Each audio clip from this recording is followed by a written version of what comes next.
Hey everybody, this is Ty with TC Backer. You are tuning in with OnlyRoofers podcast. Welcome to the OnlyRoofers podcast. My name's Elizabeth and my co-host Vince. Hi guys. We are here with Mr. TC Backer himself. Welcome to the show, Ty. Thank you for having me. Yes. Thanks for coming on. So talk to us, TC Backer. How'd you guys get started? It all started with a resentment. I guess long story short, I worked for family and things aren't always that easy working for family. So back in about 2005, I decided to go out on my own and I really haven't looked back since. Okay. How do you have a good relationship with your family now after that? We do. Yeah, still? we talk now for sure. Yep. Okay, well that's always good. Yeah. Were you doing roofing with your family previously? Mostly siding. Oh, Yeah, wow. we were a siding contractor. We did a little bit of roofing, some windows, some gutters, but predominantly we did siding. Was that the pain point? Were you pulling away wanting to do more roofing so I want to open my own company, or just interpersonal relations? Well, what happened was my idea of what the company should be was different than what my brother-in-law's was. Gotcha. Yeah, so visions were different, and that's hard no matter what. Yeah. It's always difficult, I feel like, working with family. Like, it really, it's either a hit or miss. Like, you guys either can build an empire together or kill each other. For sure. And it's funny you say that about the empire thing, because I felt like when I left there, like, we built an empire, but I'm going to go build a dynasty. Yeah. Are you guys Yeah. in the same market now? We are, but I don't consider him competition. I really don't try to pay attention too much to what he's doing because it only distracts me from what we're doing. Gotcha. Yeah. And what would you say now is your biggest service? What are you selling the most out of? Roofing, predominantly roofing. Okay. Yeah. How did that happen from going from primarily siding to now primarily roofing? Well, what I did was the easiest thing for me to do at that time was to get involved with new construction. So I landed my first big builder, which was Ryan Homes, and we started out doing siding with them, but then they needed a roofing contractor, so I thought, why not? Because I'm familiar with roofing myself personally, and at that time it was just me and a couple guys, so I was actually physically still installing the siding and doing the roofing myself, and then it just evolved into like this roofing machine. And then you moved over from new construction to retail, storm. Yeah, I tell you how that happened was Yeah. I got in bed with an investor who flips homes. He does about 300 homes a year. Wow. Nice. So we did probably 50% of those houses needed new roofs, windows, hence how we got into windows and gutters. I bought our first gutter machine. Wow. It was on an open trailer. I had to wrap it with a tarp every night, and I hauled that thing around, and it looked a little ghetto like Sanford and Son. That's how we all start, right? Yeah, you know what I mean? It was just one day at a time. I didn't really know which direction we were going to go in, but then the recession hit. So then it was like new construction dipped, and then retail had taken off at that point in time. And what were you planning for? Was that the goal anyway, and it just happened the timing was right, or you saw the recession hit and it's like, okay, let's get into retail? Yeah, we totally had to switch gears. Yeah, shift gears right away, because we went from doing 3,000 homes to 300 to 3 in the matter of months. Wow. For new builders, and it was like we need to do something, and I didn't even care if we had to paint vinyl siding, which for me is a sin because I'm a vinyl installer, so I would never paint vinyl. But people asked us, yeah, man, whatever. I ended up putting my tool pouch back on and just grinded it out until until things started to bounce back a little bit, and here we are today. So how has that been? I mean, now you've been in business for how many years? About 14 years. 14, right? Yeah. So you started off very strong in a great place with great relationships. Economy dips, tanks. You got to put on your tool belt again, get out of that, and help yourself and help your team move forward. How much of that team has stayed there, and how much has come and gone? That's a great question. Yeah. That is a really great question. I do have people that have been with me since then, since day one, and then we've picked up several. We have 56 in-house employees right now, and who have been with us forever. I think we really, our core focus is culture. So we attract people, we provide health insurance, overtime, paid vacations, 401k, company vehicles, cell phones. So I mean, everything. staff. Right, everything that I ever wanted for myself. It's giving me goosebumps right now. Yeah. We provide for our people. Like, it's just, that's our people, that's our why. So that's a really great point, because one of the most common complaints that I hear from roofing and construction companies is they have such a high turnover, right? And it's always about putting the blame onto other the employees. Like, employees don't want to work, employees don't want to do this. How do I have keep you, great talent? Yeah, how have you been able to just hold yourself accountable for creating that culture? Because that's really important for you to have taken that initiative. Right, to hold myself accountable. Yeah. Really, I think the biggest thing is that I treat them the way that I wanted to be treated, and it's probably a little overboard because I literally do that. I literally want to treat them the way that I would want to be treated. Like when we did the 401k most recently, I gave everybody a $1 raise, even if they opted into the 401k or not, because I figured the bottom line is that you could provide $10 a week. So I figured 25 cents of that times 40 hours a week is $10, and then the other 75 cents would cover the inflation that we're all experiencing right now, which is about a 6% on average. So no one's hurting with the economy changing. Yes. Yeah, because I figured we are our own economy, so we need to take care of each other. And again, I want to treat them the way that I would want to be treated. Do you guys get a lot of storms?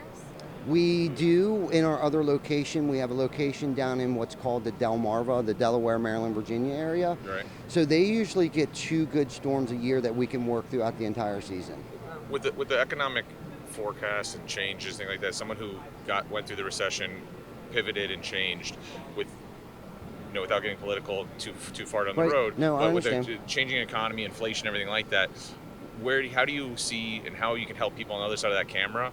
Like maybe look to the horizon, look to the pivot, plan for it, and be ready for it. Yes. Correct. Well, I think most people right now are thinking about ways that they can pay down their debt. I mean, I really feel like 2022 is what I'm calling the mirage. Okay, so we're going to be busy as hell, but I think a lot of people are going to be fooled by that, and I think everybody really needs to focus on paying down their debt right now.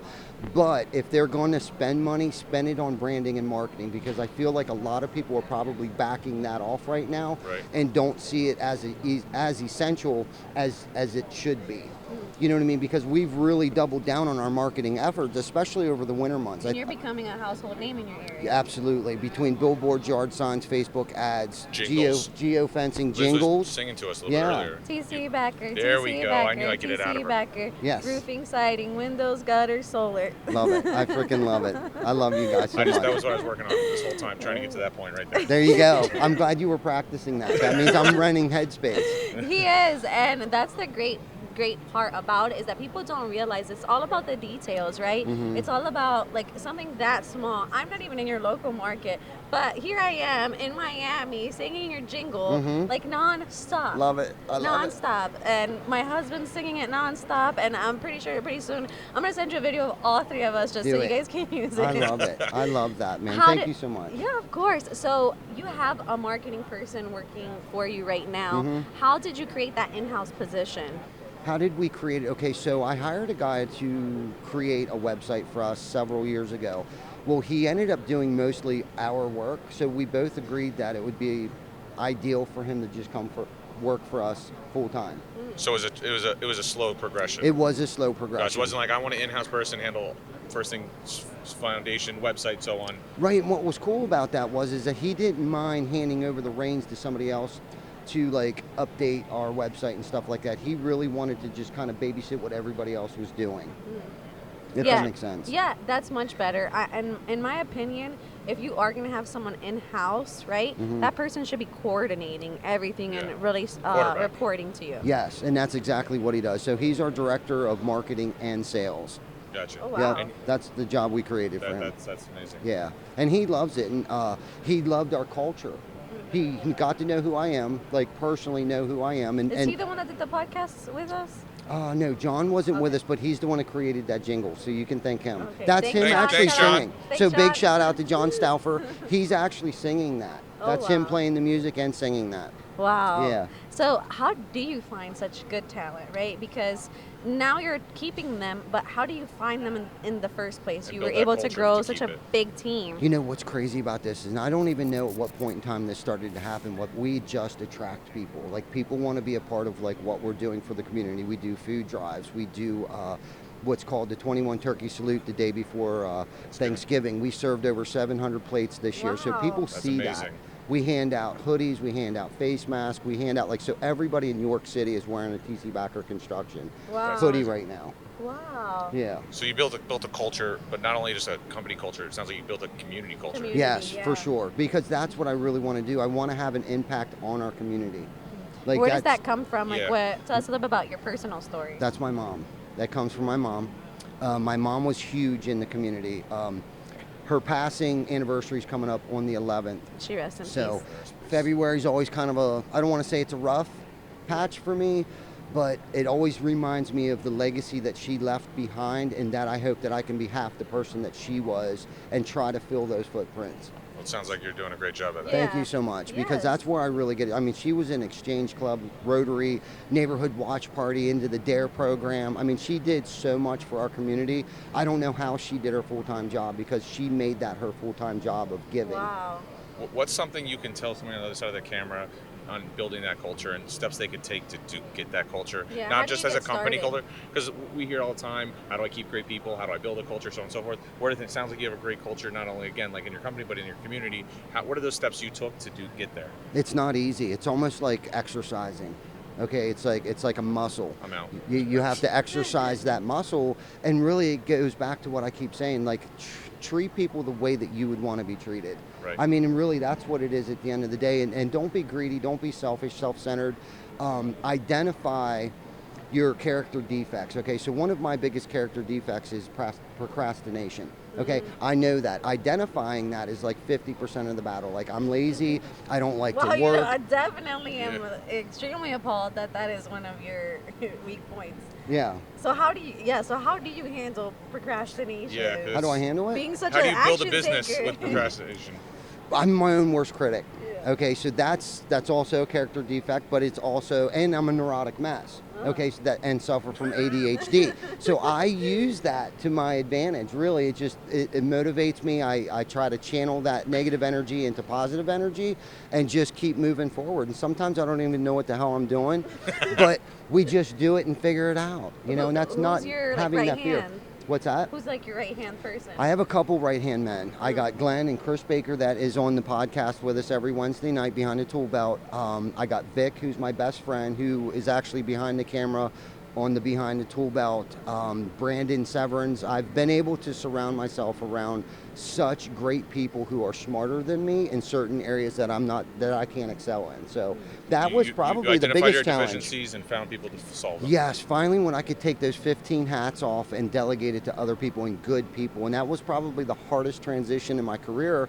You know, unfortunately for me, it's taken me 10 years to figure that out when someone like you guys, you know, have learned hopefully from people like us who have beat our head against the wall and have worked tirelessly and tried to do everything ourselves. And at some point in time, I realized this is going to kill me if I continue to keep going the way that I'm going. What is your advice for the people that are like you? Already we're established business, want to grow to the next level, but can't seem to trust others, right? How do you get to that point of wanting to be able to say, Let go to I'm grow. going to delegate because someone out Yes. there can do it better than I can? Right. How can you get to that? Well, I think you really have to be careful with that, especially if you've only been in business for, like, let's say 1 to 5 years, because I think so many people want to start delegating too soon. Right. Okay, so there's a happy medium that you have to find. Like, okay, what's more important on, like, my daily task? Okay, so some of my tasks were just time sucks, what I call time sucks, where there was other areas that as a business owner that I should focus on more than, like, counting you know, J channels that were left over on a job. Like, okay, I can hire someone that can do that job better than I could to return the material. So these full-time tasks turned into full-time jobs for people. So, like, let's say, okay, Ashley, I hired this girl who worked at a bank. So what she does now, she's in our costing department. She scrubs the purchase orders and the estimates to make sure that the costing and the pricing is right. Well, I don't have time to do that. Plus, I'm not very good with numbers. Now, if it has to do with fractions and reading and tape measure, that's my strength. I can build things. Okay, she counts things. She's good at numbers. So it's like, it took me a long time to identify that because I really felt like nobody could do the job as well as I could. When you identified it, was it a sit-down moment, like, what am I good at, what am I not good at, or was it just a progression of life? A progression of life. Okay. You know, and with my mom passing, that probably really opened my eyes, because one of the last things she said to me is, Ty, life is too short, you need to slow down and smell the roses.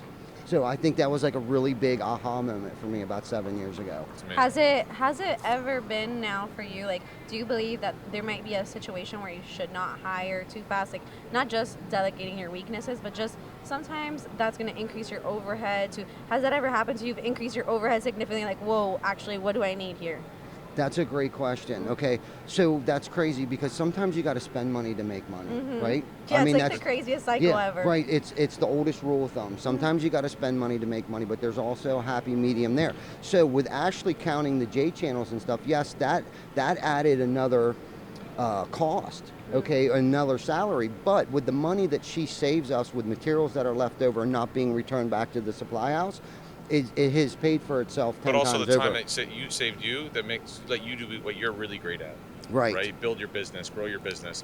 Counting J channels is not making you money. No. It's No. costing you money. Yeah, exactly. Right. For real. She's there to save you money, but she's not making you money. Exactly, which covers her salary 10 times So, fold. is every position that you hire now, you think of, is this going to pay for itself, or is it going to cost me money, but I'm investing? Right. Exactly. No, That's another that's a strategy. great Positions. question. It's like, am I just being lazy and want to Yeah. delegate one more thing to somebody? Or does it make financial sense for me to hire this person who's good at this? Like John.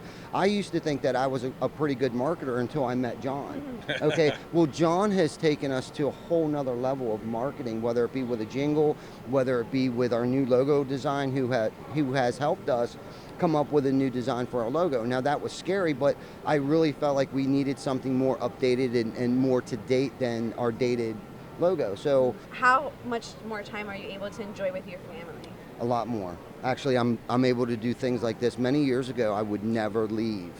Do you know what I mean? And I would stay at the office for 12, 14, 16 hours a day and wouldn't give myself a break to be able to come to things like IRE or Win the Storm or RoofCon, where I think we first met you guys at was at RoofCon. It's like we're able to enjoy ourselves more, my family and our teammates. Okay, so like we brought Baker and everybody out, and it's like we have enough people now that it'll function on its own today, which Yeah. is really cool That's to watch amazing. that come to fruition.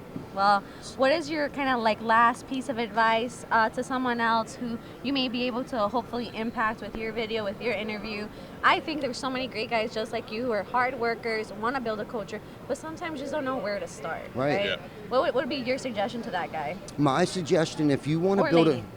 guy or gal. Good point. Exactly. Good point. So my biggest advice, I believe early on would be the first one there and the last one to leave if you want to build a good culture. That doesn't have to last forever, but set that tone early on. Set that expectation early on. Be the first one there and the last one to leave. Love it. And then after that? And then after that, go on vacation. Love it. Love it. Thank you guys for watching another episode of the OnlyRoofers podcast. Thank you, Ty, for being part Thanks of for coming on. our Thank you. podcast today, and we will catch you guys on the next one. See you Awesome. guys.